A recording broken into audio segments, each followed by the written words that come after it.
Resuming debate? Resuming debate. Resuming debate.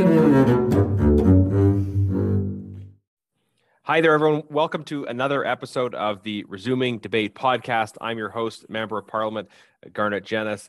We have had guests from all over the world on this podcast, but I think Carl Rhodes is our first guest from Australia.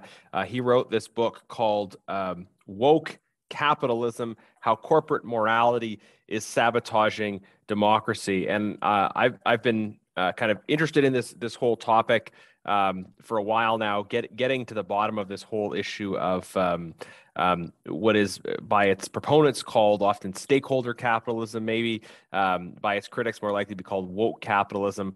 But this idea of companies having a mission to serve the interests of stakeholders as opposed to just shareholders, and some of the things that have come out of that. And some of the maybe hidden trips and traps that are associated with this problem. So, Carl, thank you so much for joining us. Carl's a professor and someone with a really deep understanding of these issues. So, Carl, thanks for joining this Canadian podcast. Look, it's really great to be here. Thanks for inviting me.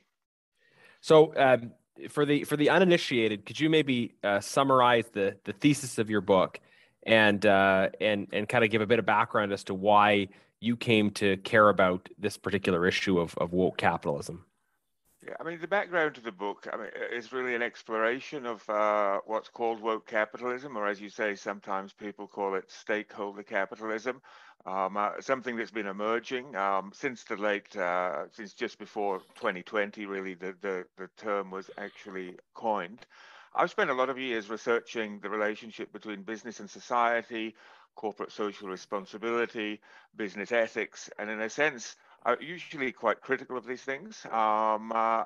And so woke capitalism is a kind of contemporary development along that trajectory. So that was kind of my interest in it. I think I was also interested because a lot of people were criticizing woke capitalism, and the predominant critics of woke capitalism didn't like what they saw as the woke bit, thought that corporations were adopting political positions, usually social progressive political positions around things like the Me Too movement, Black Lives Matter, and so forth, and thought that this is somehow inappropriate for them to do so. But the criticism was about the wokeness of it. Now, I found myself observing these things going on in the world, largely coming from the United States. And my own politics is progressive. I would support these kind of movements. But I still didn't like the woke capitalism part of it. I still felt very uneasy about large corporations weighing in on important political debates, especially when corporations, by their very nature, represent private interests, represent economic interests. And it seemed to me that corporations doing this in this way was really distorting the political process that we understand for democracy. So even though in many cases, not all, I would agree with, in the most broadest terms, the political positions corporations were taking, I was still concerned that this was an aberration of the democracy that underlies politics. I mean, even if we allow this kind of crude political distinction between progressive and conservative, which I also have problems with, but even if we allow for that, we have to agree that the underlying system of democracy is that which allows that difference to happen. And unless that system of democracy is preserved,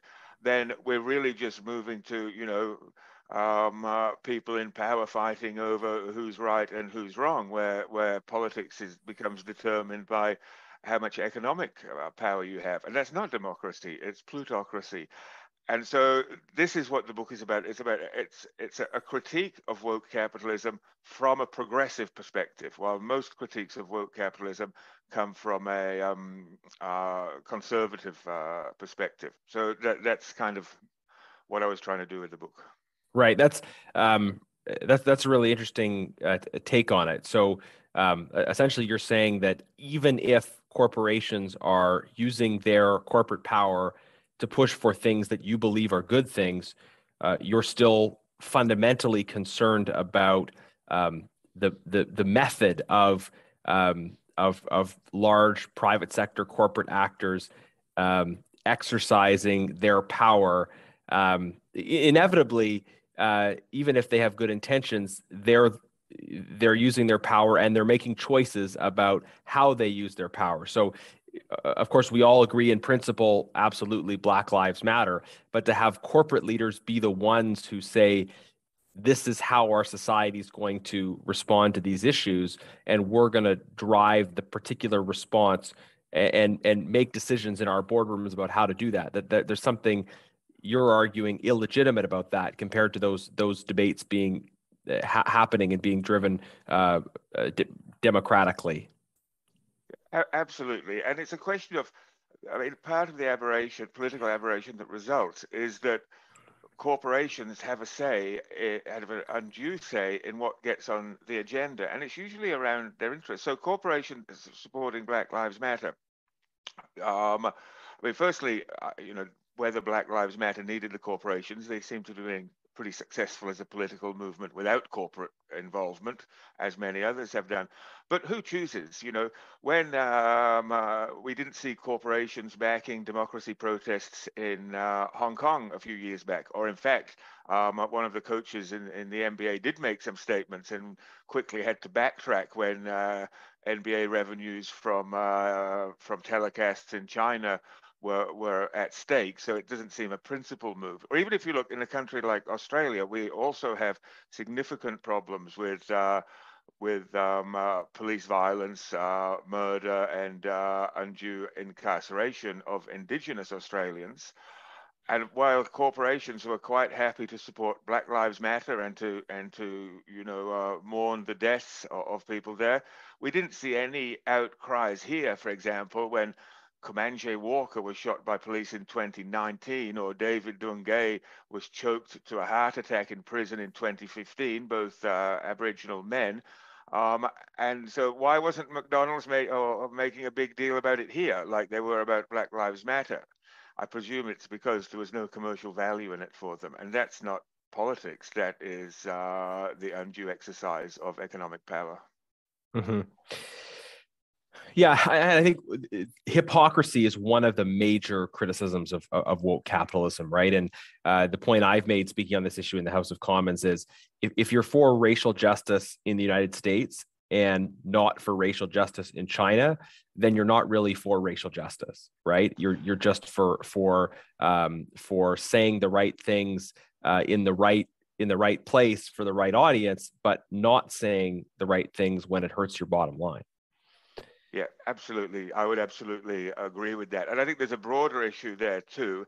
I mean, it's not to say that the individuals who are promoting these incorporations are kind of necessarily kind of weak characters or unethical or anything of that nature. I mean, when I speak, I'm regularly involved with people from many different walks of life. But when I speak to people who do diversity work, who work on climate change, who and so forth in businesses, they're very genuine. There's no suggestion that there's some conniving nature of individuals, although that might happen on a corporate level. But I think the broader problem too is, as you say, the same thing as you say in terms of where does racial justice matter. It's also the question, when corporations weigh in on political questions, they tend to be more of the socially progressive nature.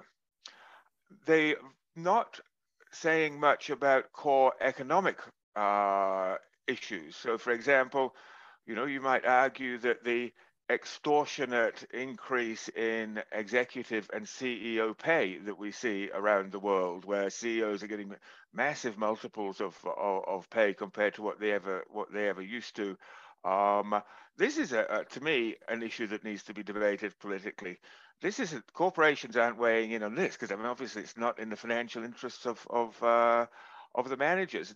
We've had a debate recently here in Australian politics about what should happen to a minimum wage at a time where we're seeing significant inflationary tendencies for the first time for some people, they don't even remember when we had inflation. For younger people, these aren't issues, universal basic income. Now, whether you and I or whoever else disagrees or agrees on these things, there needs to be a debate. But if we're getting drowned out by social interests, the core economic interests, the core issues that are related to economic justice and economic equality tend to be sidelined. So again, this isn't just about preserving the interests of individual corporations. This is about preserving the entire economic system that allows corporations to dominate the economy and dominate politics. So I think it's not just at an individual company level, but also at a systemic level. The very practice of liberal democracy and the relationship between liberal democracy and market capitalism is at stake in this as well. Mm-hmm. So I think some of the phenomenon you're talking about, which is corporations aligning themselves with socially progressive causes, as maybe not explicitly, but kind of this implicit bargain where they're appealing to the traditional left on the basis of social issues, while not raising issues of sort of traditional left-wing economic priorities like workers' rights and income inequality. That's sort of a bargain that some have argued kind of came out post Occupy Wall Street, right? That after this big attack from the traditional left on corporate power, the response was to say, from corporate elites, to say, like, we're going to champion these socially progressive causes and hope that folks leave us alone on our own kind of economic interests, and that does seem to be driving a little bit of a realignment. And I'm curious if it's the same dynamic in Australia, but I think in North America and other places we're seeing this dynamic where corporate elites are more likely to align with socially progressive causes and activists. And this is leading to working people feeling that their interests are not being attended to by left-wing parties, more likely to move over to support conservative causes. So that the traditional mainstays, private sector union workers of left-wing parties are shifting to more conservative parties as corporate elites become more socially progressive. Do you agree with this sort of realignment idea? And is it something that's happening in Australia as well? I've noticed tendencies of this, particularly in North America, as you say. It's slightly different here. I mean, we have just had an election, and amongst the key issues in the election were political integrity and climate change. Now, climate change, obviously not a social issue, but still, an issue that corporations are very, very involved in. And in fact, on climate change, we saw a shift away from the coalition government, the Liberal Party, the Conservative Party, but not a shift to the left, a shift to independent politicians, and actually more, in many cases, it appeared to be a protest against the kind of two-party system, a protest against the kind of polarized right-left, and a move more to independent candidates who were relatively conservative, but but still concerned with broader issues, in particular climate. So there's kind of differences here as well. But I think what happened in the US, and the term woke capitalism was coined by Ross Douthat in the New York Times, and a conservative columnist in the New York Times. I think he may have been on your show. Yeah. When he coined the term, he actually suggested that when Trump was the president of the United States and he was releasing massive tax breaks to corporations, they were quite happy about this. But they did, and while they, wanted to take that, they didn't want to be seen to be supporting the somewhat regressive populism that Trump and we all remember, some of that behavior. So taking on more socially progressive causes meant that they could, take advantage of the changes to in tax to themselves without being tainted by Trump's kind of fairly rabid populism. And I think, again, this idea that we just have a right and a left is in politics. I mean, clearly Trump wasn't a conservative in the long tradition of conservatism. Yeah. That even though it's not my tradition, it's still one that I respect. But Yeah. I don't respect that populism. And I think the corporations were the same, but they still wanted the tax break. So it is a way. So you see, that becomes a way of moralizing corporations to look good, even though economically they continue to increase domination, which actually creates the very problem of disenfranchisement of many working people that you talk about. Mm-hmm. So maybe on another vein, to maybe question the criticism you're making a little bit around corporate power, right? The argument being, even if the cause is just, it's not the role of shareholder controlled and directed corporations to be shaping decisions about the common good. I guess some people would counter and they would say, look, corporations have a lot of power anyways, right? There's some inevitability to corporations having a lot of power. So given that they're going to have a lot of power, shouldn't they use it for good? Shouldn't they use it to respond to what are their own or generally accepted notions of what constitutes the common good? Because if the only alternative to them using it for good is them not using it for good, that doesn't seem like a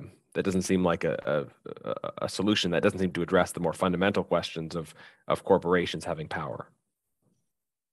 True, but I mean, again, in the context of democracy, I don't think we can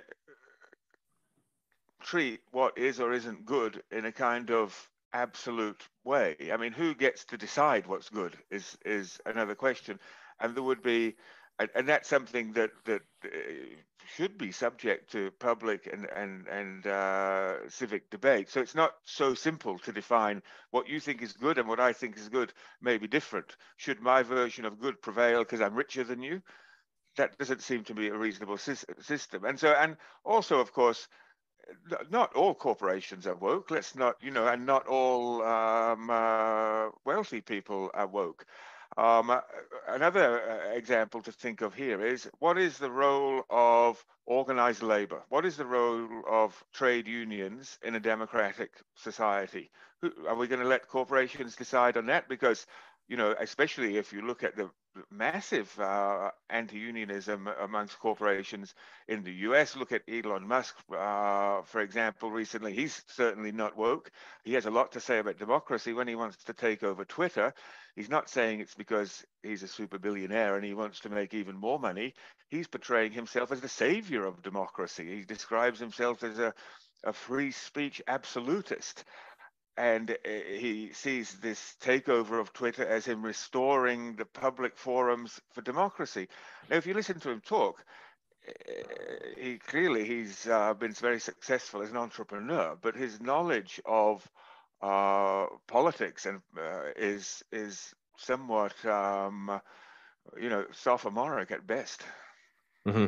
So Elon Musk, I guess, might be an example of stakeholder capitalism, not woke capitalism, right? That is, he is clearly making investments with a vision of the good in mind. He's explicit about that. The reason he's buying Twitter is because he has a particular.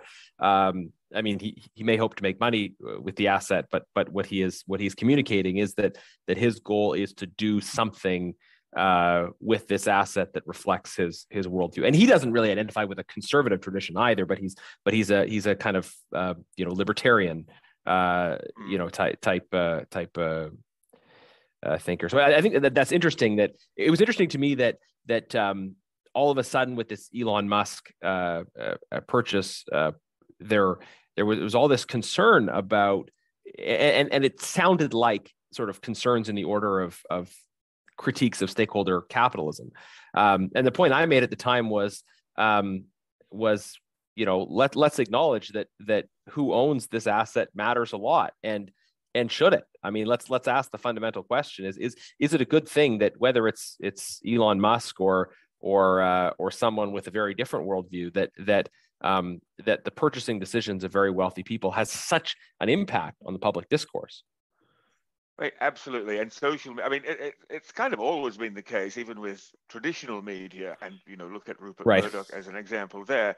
But with social media, this is exacerbated so much more because of its influence in the formation of public opinion, and the increasing kind of polarization in politics, which is often blamed on the way social media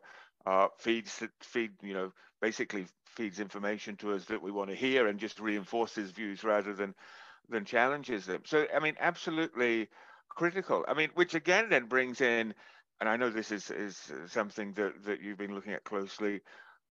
What form of regulation should we have? Because again, it comes down to the relationship between democracy, liberal democracy, and market capitalism. And the tradition, in a sense, is that we have a democratic democratic politics, and a market or mixed economy. But the political system is superordinate. I mean, it's through legislation, for example, that corporations exist. They exist in law, so that corporations then should somehow be at the service of society, even if they're producing, even if they're, operating themselves for the benefit of their shareholders. They are still institutions that are formed through the rule of law. Now, if the power shifts and the corporations start being more powerful than the political system, then we have a very dangerous relationship. It's always a kind of balancing act for societies like ours between economic interests and political interests. And it just seems to me that's just getting way out of balance at the moment. It's not just now about corporate, lobbying, or, trying to influence politicians directly, but it's actually it's controlling, the hearts and minds of people through other more surreptitious means. And so again, what role should the state play? And it's again a political question in this form of regulation, or do we just assume that corporations should be free to do whatever they want in the political sphere? Yeah. I guess I come from the conservative tradition, and one of mine, and I don't sort of buy into it whole hog, but one of my intellectual influences is the kind of distributist tradition and conservatism that is concerned about the exercise of power by any very large entity, be it government or corporation.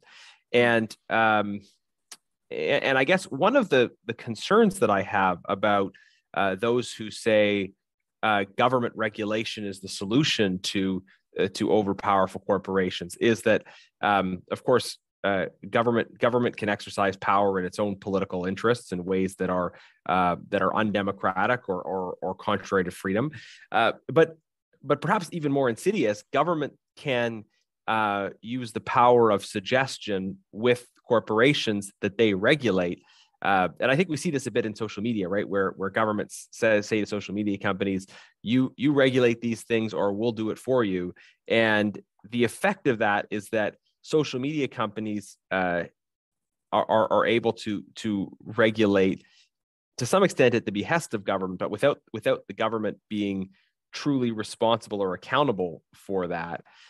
In a sense, I guess what I'm saying is that there's this risk of big, powerful regulating government actually egging on corporations to do things that the government wants them to do, with sort of an implicit sense that or explicit sense that there will be advantages for them in terms of regulation. This leads me to the conclusion that saying the government needs to step in is not a solution. What do you think about that line of thinking? Yeah, I mean, I wouldn't say that regulation particularly is a solution. I mean, there might be issues of market regulation and the control of monopolies, which seems to be the case. So I think regulation is part of it, and there's obviously going to be regulation. I think another part of it, of course, and in a sense, the point of my whole book. I mean, if you read the final chapter, it's called "Getting Woke to Woke Capitalism." It's also about increasing awareness of citizens in terms of what's going on, so that action can be taken by individuals. I mean, and I think especially as I speak to younger people, and as a professor, I do all the time, students. There seems to be a bit of a forgetting of what democracy means, and everything is about which causes you support or which you don't, and then you fight for those, and whoever wins, but not really an understanding of the basis of democratic politics, the basis of accepting differences between people, the ideas of tolerance, and also the idea that if we take the old idea that democracy is based on liberty, equality, and solidarity. I'm using solidarity instead of fraternity to not go with the old sexy language. There's so much focus on liberty. And a lot of that focus is on individual freedom, me being able to do whatever I want, wherever I want, like the free speech absolutists that Musk associates with, and much less on the idea of democracy as being a community ideal and being a social ideal and being for everybody. And this is, in a sense, where solidarity comes in and where equality comes in. So I think, there's also the possibility of looking more broadly at the direction of public opinion, because corporations, even when they do this woke stuff, they're not the leaders, they're the followers. When a corporation when Gillette did the ad about toxic masculinity associating with the Me Too movement, the debate had largely been settled. They won't take any risks, and they would have done market research to make sure that was the case. And it created a bit of a storm in a teacup. But the Me Too movement did not need Gillette. It was entirely successful before Gillette decided to do this ad. So maybe they amplified a little bit. But if you look at the actual political movements like Me Too, like Black Lives Matter, like Occupy before them, they were successful without corporations. And so, in a sense, regulation is always a kind of part of things, but also, reinvigorating this kind of grassroots politics and kind of repoliticizing people to create more civic engagement and more citizenship behaviors, I think is part of the bigger picture of resurrecting democracy. I think regulation in place, regulating corporations from making political stands on things, that would, that's a trick. I'll leave that to you guys. I don't know how to do that. Yeah, and I think it's good for us to talk about a potential problem, even if we acknowledge that there's no sort of magic bullet policy solution. Sometimes it's just the fact of people being aware of it and asking the right questions, saying, hey, where's this influence coming from, and who gets to decide? I guess one area, and I've put forward a private members bill on this in Canada. One area which we can tackle is the issue of discrimination, right? Is the issue of political discrimination, companies wanting to be seen to stand for something, and that leading them to compel employees to take certain actions, maybe to attend certain events, or firing employees on the basis of their stated views on political issues. It seems, less so in Canada, but especially in the United States, there's the sense where, you have Chica-Phil on one side and the equivalent on the other side, where people are actually making consumer decisions based on the politics of corporations involved. And so there is that marketing opportunity, but also this pressure on companies that comes from the popular level. So I guess what you're talking about in terms of highlighting the problems with this is challenging people to become more political in their advocacy for causes through democratic means, but maybe to be less political in the sense of buying a sandwich where you want to buy a sandwich, instead of thinking about the politics of the owner. Yeah, I mean, it's kind of a bit of a reversal. I mean, in the old days, it would have been about boycotting corporations who were doing things you disagreed with them, right? Not just, and so now we have the opposite, where people might be more happy to, I don't know, buy products from you say Chick-fil-A, we don't have that here, but from Apple or whoever seems to align with them, but that works both ways too. I mean, I recently heard of a case here where, not as an employee, but someone was about to sign a book contract with a publisher, and the publisher found out that they were pro-Palestinian in terms of Israel-Palestine Hmm. conflict, and then and had been fairly vocal about this in many forums, and then the book contract, which was not about this topic in any way, was withdrawn because they felt that it was too risky because of the person's views. So, it can happen in different ways, but in some senses, it's an interesting, it's a bizarre kind of, capitalist democracy if we're kind of voting with our dollars as to where we agree and where we don't agree, and that then leads big corporations to kind of want to take sides. But again, they're going to kind of take sides on who they think, what they think is the right side of history, who they think is the Yeah. winners. So when Nike famously with Colin Kaepernick did the Dream Crazy campaign supporting Black Lives Matter, um, uh, many people saying, it's going to ruin them. The old thing from Michael Jordan, Republicans buy shoes too. You can't take these positions, was entirely false. It was very successful for them commercially, but it wasn't Nike. I mean, if you look at issues of LGBTQI rights, for example, Hmm. which is another issue that many corporations weigh in on, and we've had the thing in Disney in the United States. It wasn't the Disney executives who were marching in the 70s and getting bashed on the head by police and risking violence in Yeah. order to promote marriage equality. That was the real activists who took a stand and literally risked their lives for the sake of equal rights. This is where the real politics happen. Corporations are kind of coming in once the hard work's been done. Right. So I think, part of your objective, it seems, is just to remind folks of that. Say, hey, uh, those of us who believe in causes, we have to go out and believe in them and advocate for them and take risks for them. And corporations maybe have a tendency to show up once the decision's more or less already been made.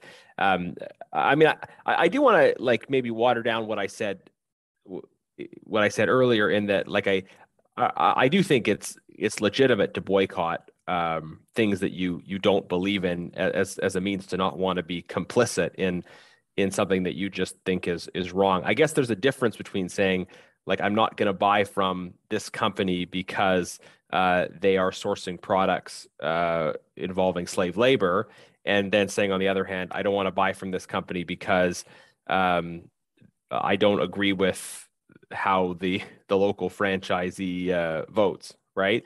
Yeah. There's a big difference between saying I don't want to be complicit in some activity that I have a problem with, and saying I want to punish the guy who owns a local restaurant because he had a sign for a different political party on his lawn. To me, those seem like different kinds of activities, and neither of them should be illegal, but a society in which corporations are pushed by consumers to take sides on political issues instead of democratic debate driving decisions about the common good is Yeah. creates issues. It's not that easy either, because to the extent, what would happen, say, example, if in your neighborhood there's a bakery you go to, and suddenly the baker starts displaying swastikas on the store because he's a fascist and a Right. supporter of the Nazi Party. I got to tell But you the but truth. I don't want to buy stuff there. of course, right? But isn't part of the problem with sort of the increasing polarization in our democracies that we immediately jump to that example because that's obvious, Yeah. right? But um, you know, I as a center right conservative should be able to see in my center left friends and neighbors that we share much more in common than separates us, and that we can have a civil politics where we put aside where we don't try to drive each other out of business because of what are, in grand historical terms, not necessarily massive distinctions in terms of politics. And I think it's reasonable to say that there are certain people at certain points in the broad political spectrum that maybe aren't entitled to the same courtesy. Yeah, no, I would agree. And there's an interesting distinction that the political theorist Chantal Mouffe makes between antagonism and what she calls agonism. So antagonism is you and I disagree, so we have a big fight and we create a war, and and because I want my views to prevail and I want to be the king, and you want your views to prevail and you want to be the king, and it's kind of fight over sovereignty, as opposed to agonism, where we can disagree within the context, we can disagree peacefully, if you like, we can disagree well, we can debate within the context of a democratic system, within the protections of democratic institutions. And so I think this aligns with you. So yeah, my example was very polarized. I'll take that one on the chin. Yeah. And fair enough, but I think it's just kind of illustrative of some of the challenges in our discourse. So what do you hope to, recognizing the problems but also the complexities here? I mean, what specifically do you hope to achieve, and what should people who are hearing this discussion and who have some of the same concerns, who say, yeah, I want decisions about the common good to be made by people and voters, not by corporations? I mean, what's the deliverable coming out of this? Out of the whole thing, I mean, my personal purpose in writing the book was more awareness raising. And if I was to do a critical review of my own work, I would say I'm probably more effective at pointing out all the problems than I am about delivering a blueprint of solutions. But also, I think there is no blueprint for solutions to be had. And I think anyone who would put one forward would be mistaken at this point. I think there's a way to go. I mean, if anything, I think, if I think of like my lifetime, I sometimes call myself a member of Generation N, where the N stands for neoliberalism. I went to university as a young person in '84 when Ronald Reagan was the president of the United States and Margaret Thatcher the prime minister of the United Kingdom, and this whole era since then really a kind of a shift towards corporations and a shift towards this particular variety of liberalism that we see. And I think we need another historical shift now away from that. And if anything, I do see that in I see a significant repoliticization of younger people today than I think I've ever seen in the last 40 years. I mean, the generation coming through now, the generation of school leavers, we might call them the Greta Thunberg generation. They're the ones, many of them, who were out striking in schools. There's a greater political awareness. Often, as you'd expect with younger people, there's a bit of political naivety attached to that, and I think that's kind of where this woke thing comes in. But I think if people can harness that, there's a possibility for a new political imagination, a renewed belief in democracy that can lead to change. Now, we can't predict what that future is, and to do so, I think, would be foolish. But I think the signs are there that we are entering a new era, and the excesses that led to the kind of political populism that we saw in Trump's America and that we've seen in Boris Johnson's United Kingdom. I think people are getting wise to that, and that much broader shift to a new and better democracy is what I hope for. I don't want to cop out on it, but I think my generation has either facilitated the problems we're in or just stood by and watched as it happens. But I have great hope in the next generation of people. Mm-hmm. So I guess in your description of history, you have kind of the neoliberal generation. You have the and shareholder capitalism, and then in some ways, stakeholder capitalism or woke capitalism is kind of it does represent a certain reaction to that era. And I guess what you're calling for is a different kind of a reaction that like in where I see a lot of the political left having gone kind of sort of coming out of that past era is saying we just want to use corporate power. We don't want to critique corporate power anymore. We just want to use it to our advantage. And what your hope is that the reaction will be slightly different. It will be to say we want to have stronger democracy, stronger civil society, a recognition of the value of local communities making decisions for themselves. Which is yeah. Yeah, that's a fair assessment, and I think part of this too. I mean, if you look at the discourse of stakeholder capitalism, it's underlined with a basic assumption that of all the different stakeholders, and they consider shareholders and employees and customers and so forth, there's an assumption that corporations will reach a solution where everyone wins. It's a win-win-win-win-win. What's good for the corporation is good for the employees, is good for the customers. And so there's not really that much difference between stakeholder capitalism and shareholder capitalism, in the sense that the value to the shareholder is still maximized. I mean, and corporations are kind of legally bound to do that anyway. But it's just a different way of achieving a different view of how you're going to maximize the value for shareholders, and this idea that everybody will win. But it's nonsense. Everybody doesn't win. The executives of corporations get richer. The individual owners, if we look at the particular, extreme examples of Elon Musk and Mark Zuckerberg and so forth, get wealthier. It's producing inequalities. It's producing situations, where in many capital cities or the big cities in the world, like where I live in Sydney, housing affordability, the idea of owning your own home now is a virtual impossibility for young people unless they have inherited wealth. So there's the assumption that everyone will win, but everybody doesn't win. But the corporations do. Even if you look at the inflationary tendencies that are happening around the world now, there are many examples that appear just to be kind of price gouging and corporations taking advantage of inflation.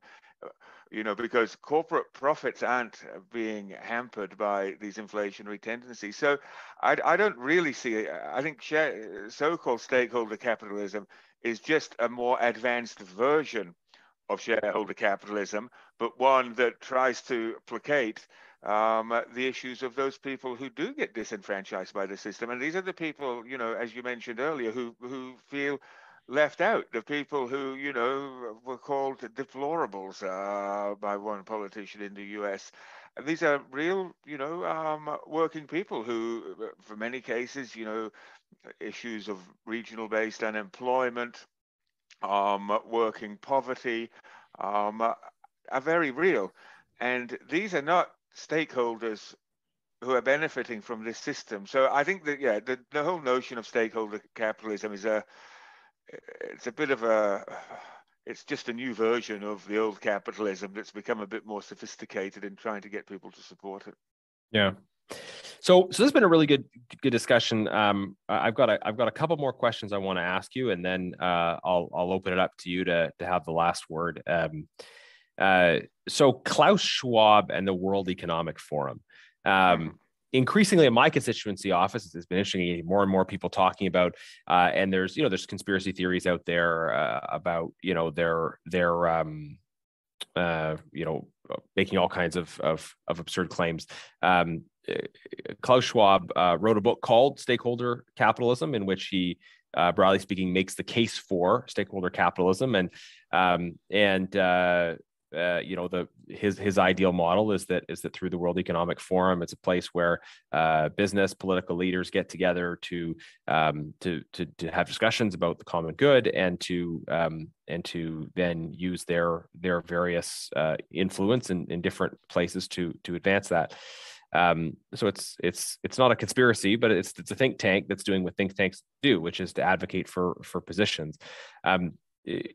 Is there this sort of growing discussion about the World Economic Forum in Australia as well? And what do you think about I guess creating the space for legitimate critique while dismissing conspiracy?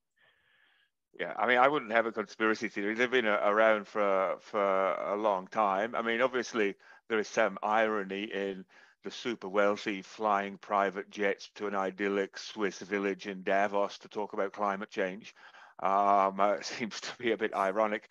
I think the whole movement of the World Economic Forum and at Davos has been very influential, and it has been linked in, to what I before was referring to neoliberalism.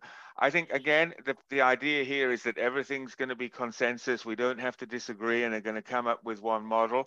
But it's always the kind of model that comes out of the World Economic Forum and that Schwab seems to advocate is that the answers are all market-based answers, or largely market-based answers, and not political answers. So there's this idea that the business and the market is the solution to all of our economic, social, and environmental problems. So it seems to me getting extremely, wealthy people. I mean, basically, it's politicians, very wealthy people, and celebrities. Why the celebrities are there? On what basis of expertise, experience, or knowledge does being good at playing the guitar or writing songs or whatever give you to weigh in on political things? So it's just influential people. So it's it's a strange aberration. But again, it seems to be. It doesn't seem to me to really focus on democratic solutions, community-based solutions. It's about compromises between the powerful, again, based on the assumption that consensus between different parties will be involved, based on the idea that the market is the solution. So it's a very kind of market fundamentalist kind of view that I think does not acknowledge the fundamental basis of democratic politics, which is popular sovereignty. The power ultimately resides in the people, not in the individuals, which once would have been the king or queen, and that in a liberal democracy, that it is elected political officials like yourself who are responsible for being a representative of that sovereignty. So this whole thing about that we see in Davos is really antithetical to that. So it's not a conspiracy. I think it's quite deliberate in a sense. But it again moves away from the core beliefs in democracy, both as a political system, but also democracy as a more general way of life, of how we interact with one another. You may have gathered I'm not a big fan of the World Economic Forum. Yeah, but it's just so interesting listening to the way you sort of frame your critique, because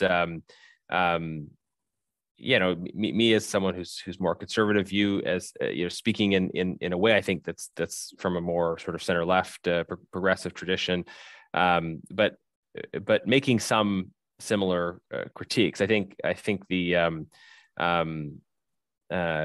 what you're talking about is sort of less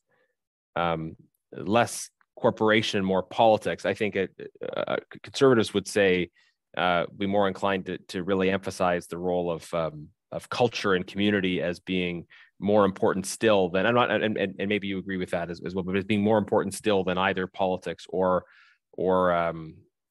commerce. But either way, I mean, we need a politics that recognizes the legitimacy of debates and disagreements about the common good and seeks to resolve those democratically on a one person, one vote basis, right? Not on a one shareholder, one vote basis, and not presuming that that elites getting together and establishing an agreement is going to resolve debates about the common good, because people are going to be left out of those conversations, right? Exactly, and that's what enables you and I to have this conversation Yeah, from different perspectives, because there's a respect for the system within which we're yeah, able to do it. And much of this is not about politics in terms of electoral politics and so forth. It's about the institutions, the yeah. political institutions, that support our ability to live in a free society without fighting. And so we can have this conversation in a way that it might not have been the case if I was talking to your fellow Canadian Jordan Peterson, for example, who is would have perhaps have a very different view, or Tucker Carlson, or this kind of view that often gets now associated with the right, very different from the conservative tradition, I believe that you're talking about, which is this kind of very combative, kind of machoistic kind of view. And we need to be able to have debates and discuss. But again, ultimately, in a sense, what I think doesn't really matter. I mean, what really matters, as I said before, is the will of the people, the will of popular sovereignty. Now, that kind of democracy is very difficult system with many problems. It's not perfect. It's very much an ideal to which we continue to aspire. But I think we need to continue to aspire to it and not rely on singular people because of their wealth to determine our future. Hmm. Well, I'm trying to get Jordan Peterson on the podcast, so I'll put your criticisms to him when he comes on. One final question I wanted to ask, by coincidence, I guess perhaps when I started reading some of this literature around woke capitalism, stakeholder capitalism, I was also reading a couple books about the history of colonialism, and it's interesting how a lot of European colonialism was done by corporations. It was big companies like the Hudson's Bay Company here in Canada, the East India Company, and these were sort of the forerunners of stakeholder capitalism in that they were monopolistic corporations that were given specific charters or mandates from the states from the state that from which they originated, to advance certain non-economic interests, as well as a license to advance their own economic interests in the process. And in particular, the history of the East India Company, conquering territory, heavily taxing people, creating famine, and shipping the profits back to reward shareholders. And this was not a shareholder capitalism model, in that the companies were sort of defined and chartered as having to advance the interests of their defined stakeholders. But of course, the stakeholders didn't include everybody. They didn't include the populations of the countries they were in. I mean, maybe sort of there were certain local stakeholders they were taking into consideration, but it wasn't everybody. And to me, it illustrates the problem of putting so much power in the hands of corporations. Do you think there is sort of an analog to these kind of corporate colonial projects, and why isn't that a bigger part of the debate? It's not a point that I've heard come up often. It's the many of those who are very critical of colonialism seem to be comfortable with sort of the quasi-colonial actions of some very large modern corporations. No, I actually think you're absolutely right, and I didn't write about this in the book, but it has something been specifically, but it has been something I've been thinking about more recently. And I think what unites the woke capitalism of today with colonialism is the self-righteousness with which power is exercised. So we see that self-righteousness with the capitalists, who just think we have these particular views and they are right, and therefore we can do whatever we need to inflict them on people. But also the colonial project was very much one of the colonial project is the beginning of white supremacy, as a system, the idea that the colonialists believed that European culture was the superior, most advanced culture, and that almost they had a right to bring that to other nations so as to civilize people who are using the language of the day, to civilize the savages who existed elsewhere in the world. So colonialism, on the one hand, was an economically exploitative system, as you suggest, just going and taking land and so forth. But it was also a civilizing process of bringing Western culture and Western religions to elsewhere in the world. So the parallels are remarkably close in terms of the two. I would entirely agree with you, and that again points to the danger of this, because an individual making decisions that affect other people based on their own kind of moralizing tendencies, that is not, I mean, that is a kind of politics that is about not about popular sovereignty, about individual sovereignty. I believe that I'm right, therefore I have the right to tell you what to do or to influence you in a particular way. This is the same tendency that leads to political dictatorships, people seizing power and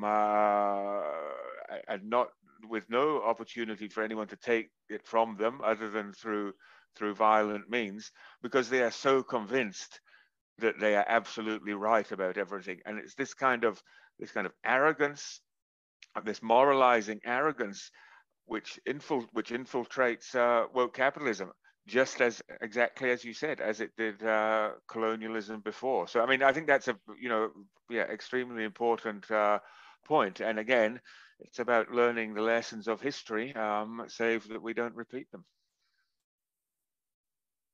Excellent. Well, this has been a really interesting conversation. Folks can find the book on, I can't even remember where I got it from, but Amazon, is that? It's available. I mean, it's published by Bristol University Press, so you can buy directly from them or from normal retailers.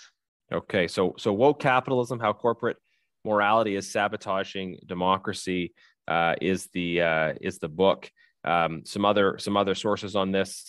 Folks can, of course, read Stakeholder Capitalism by Klaus Schwab. It's an interesting read to get a bit of a sense of what the proponents of this are saying. And then there's another book I read recently, Woke Inc. by Vivek Ramaswamy, who's an American author, tech entrepreneur from the more sort of conservative side, who advances a similar critique. So this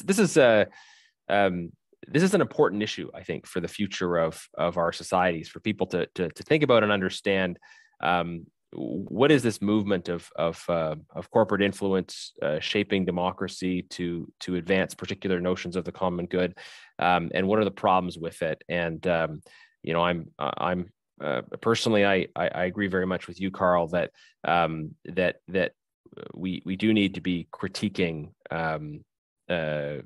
stakeholder capitalism, recognizing the problems with it, and championing a kind of subsidiarity oriented democracy in which decisions are made genuinely made by people democratically, who are openly disagreeing about and debating ideas of the common good, and coming to conclusions democratically. I'll give the last word to you. Anything else you want to say or add, and then we'll wrap up. Well, I'd like to say, look, this has been an excellent conversation, and in many ways exemplifies some of the things we've been talking about. But just to wrap up, to say it's important to debate, it's important to discuss, it's important to remember what democracy is, as well as to recreate it through different ways. And from the point of view of the book that I wrote, an important way of doing that is being woke to woke capitalism. Okay. Folks, this is the Resuming Debate podcast. You can find this and more episodes anywhere you get your podcasts, Apple Podcasts, Spotify, whatever other platforms you use. And don't forget to leave a review. We discuss a broad range of different topics on my podcast, often related to sort of politics and society. We talk about history issues, Canadian politics, but also global issues and trends like the one we're talking about today, which are shaping democratic debate in Canada, in Australia, and everywhere in between. So thanks again, Carl. Thank you everyone for listening, and we'll be back with another episode in 7 days.